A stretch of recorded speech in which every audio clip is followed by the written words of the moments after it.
62% पिछली बार वोटिंग हुई थी। अब तक 3 बजे तक 46% मुख्य चुनाव आयुक्त को आप सुन रहे थे। अब ज्यादा उनका कार्यकाल बचा नहीं है। बहरहाल बहुत आरोपों के बीच में वो रहे हैं, लेकिन आइए अब कुछ आंकड़े आपको दिखा देते हैं, क्योंकि हम आपको बता रहे हैं कि 46% के आसपास वोटिंग 3 बजे तक हुई है।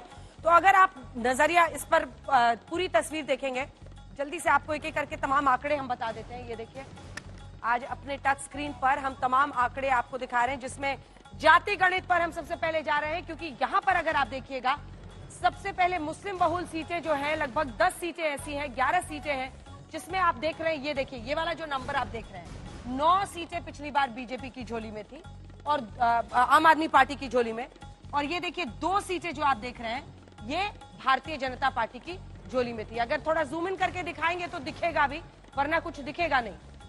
दिखाइए, चलिए ये सीटें दिखाइए। आम आदमी पार्टी की 9 सीटें हैं, बीजेपी की 2 सीटें हैं, ये हम आपको दिखा रहे हैं। ये मुस्लिम बहुल इलाके हैं और इसी में जो तमाम सीटें हैं, अगर आप देखिए नॉर्थ ईस्ट दिल्ली, अब आप सिलसिलेवार ढंग से हम आपको क्षेत्रीय तस्वीरों पर ले जाते हैं और वहां पर दिखाते हैं कि क्या तस्वीर बनती हुई दिखाई दे रही है। सबसे पहले होम पर जाते हैं और यहाँ पर जब आप सीट वाइज देखते हैं, सीट गणित देते हैं, ये देखिए उत्तर पूर्वी दिल्ली किन सीटों पर सबसे ज्यादा बवाल है, ये एक बार आपको करके दिखा दे। पिछली बार 70 सीटें यहाँ पर है इस इलाके में, इसमें से आप देखिए कि 62 सीटें आम आदमी पार्टी को आई थी और 8 सीटें, ये पूरा नंबर्स आप देख रहे हैं, ये 8 सीटें बीजेपी को आई थी। लेकिन दिलचस्प क्या है, क्योंकि इसी पूरे इलाके में वो तमाम सीटें हैं जो उत्तर पूर्वी दिल्ली की आप देखेंगे, जिसको लेकर बवाल मचा हुआ है। सीलमपुर की सीट जहां पर 50% मुस्लिम मतदाता है, 54% वहां पर वोटिंग हो चुकी है। इसी के साथ सीमापुरी का इलाका जहां पर 25% मुस्लिम मतदाता है, वहां पिछली बार भी 68% वोटिंग हुई थी, इस बार वहां पर 50% से ऊपर वोटिंग हो गई है। तो ये जो मुस्लिम बहुल इलाके हैं, सीटें हैं, उनको लेकर बहुत चर्चा हो रही है। लेकिन कुल मिलाकर अगर आप तस्वीर पूरी देखेंगे तो ये क्षेत्रवार तरीके से हम आपको दिखा रहे हैं। ये पिछली बार के नतीजे, ये 2020 के नतीजे हैं, जिससे आप पूरी तस्वीर को समझ सकते हैं कि क्या हो रहा है।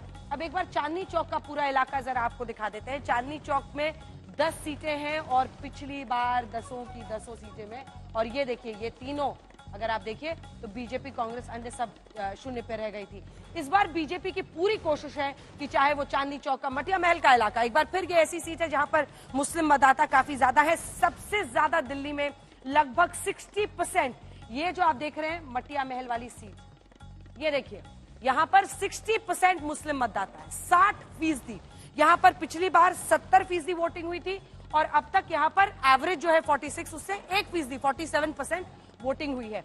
ये तमाम ऐसे इलाके हैं जहां पर बीजेपी इस बार पूरी कोशिश कर रही है कि वो ये सब करे और पूरी मेहनत के साथ वो यहाँ पर करे हैं। लेकिन सबसे ज्यादा अगर आप देखिए, आम आदमी पार्टी ने भी यहाँ पर पूरी ताकत झोंकी हुई है। लेकिन नई दिल्ली को देखने के बाद हम अपने रिपोर्टर्स के पास भी चलेंगे।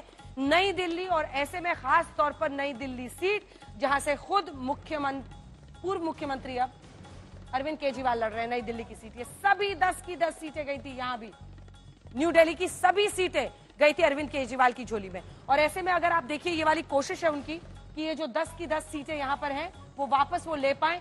लेकिन सबसे ज्यादा चुनौती और ताकत भारतीय जनता पार्टी झोंक रही है नई दिल्ली की सीट में, जहां पर मुख्यमंत्री खुद चुनावी मैदान में है, ये वाली सीट।